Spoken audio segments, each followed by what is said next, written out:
Hey, what's up, everybody? Hey, it's Dax Dasher from Dasher Nation. Hey, if you're new to my channel, thank you for joining me. If you've seen some of my videos before, thank you and welcome back. Hit that subscribe button. Don't forget to smash that bell notification for updates. I'm trying to do them like at least once a week. Try to get a couple videos out. Very new channel, so probably not getting too much traffic, but I'm sure later on, once I build the channel up like I did my other channel, 36 Full Press Craps, you can always go back and look at it. But this is always kind of like a dry, boring subject, what I want to talk about. But I feel like, especially with a business, it's definitely necessary. So, something I kind of been thinking about, I hear people talk about, okay, you make this much money, or, let's try to do like $1.50 or $1.10 a mile, or whatever, like when you're selecting it, right? But what is the real cost? What does it really cost to be a Doordash, Uber Eats, Postmates, Grubhub, even just regular Uber, Lyft, so on and so forth? What does it actually really cost just to break zero? Then we can start getting into profit.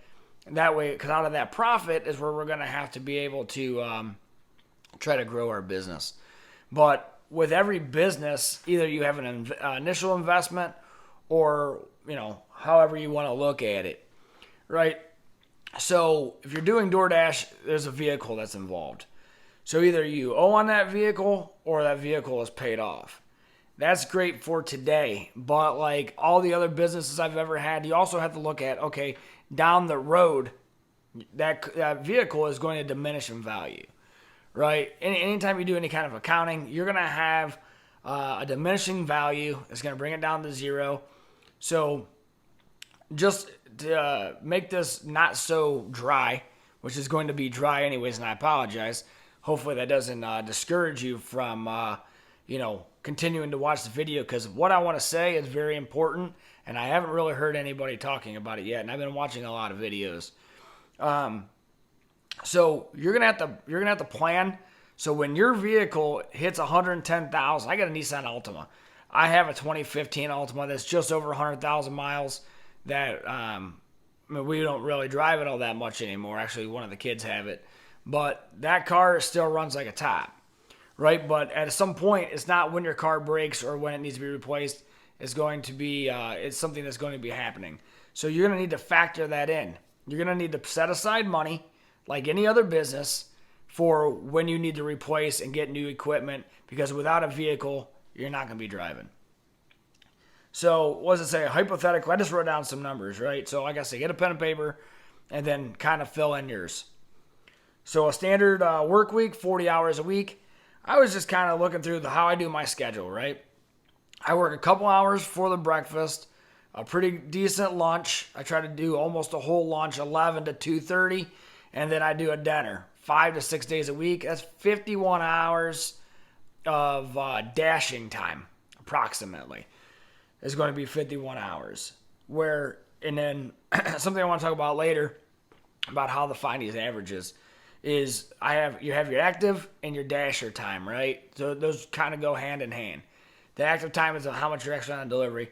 Over my almost 200 deliveries that I've done, it's approximately 70%. That's what. So if you take your active divided by your dasher, that's going to give you your percentage, your dashing time. Sorry, a little bit of a dry throat today. It finally got down into like the mid 80s here in Orlando, but it's real muggy. It's kind of dry. Anyways, so we're talking about a vehicle, right? At 150,000 miles, or about 110,000 miles, you're going to want to be replacing this vehicle. So how many miles do you have now? How long is it going to take you to get there?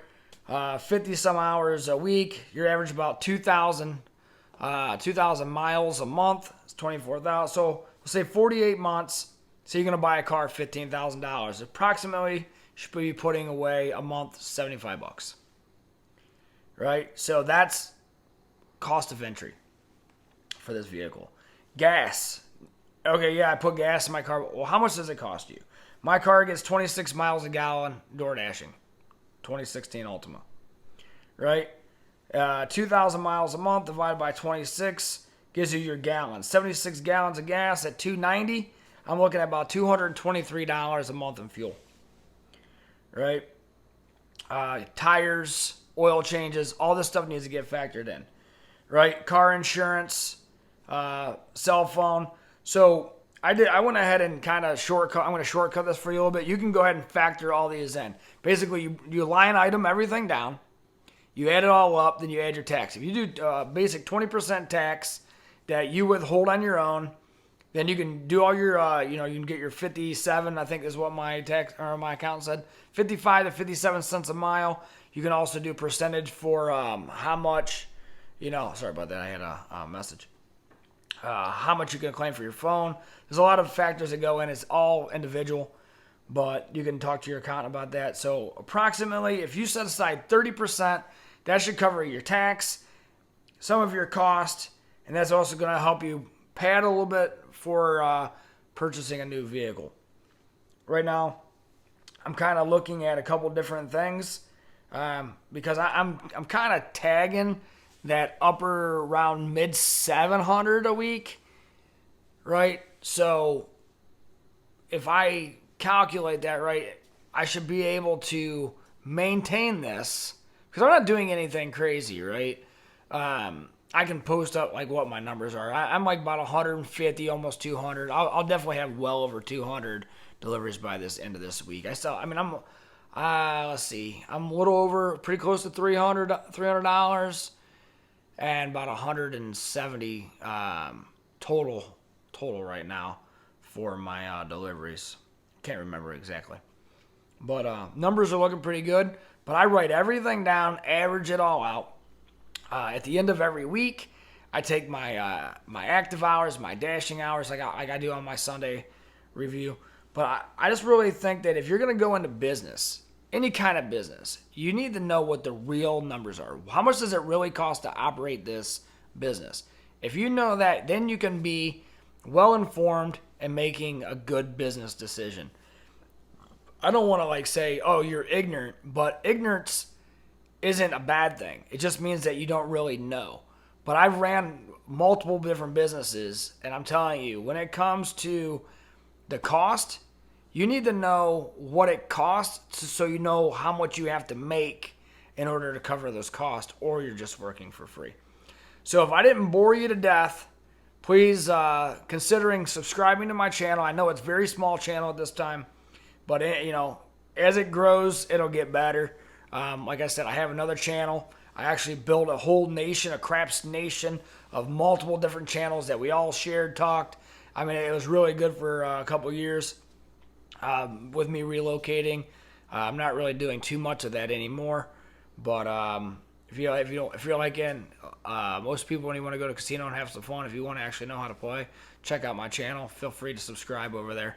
I think I got I don't know, pretty close to like 2,300 subscribers. Pretty fun game. But when it comes to this, it's all about logging stuff. I mean, I write down, what time I actually start. Like today, it was like so ridiculous. I was scheduled for 7 p.m.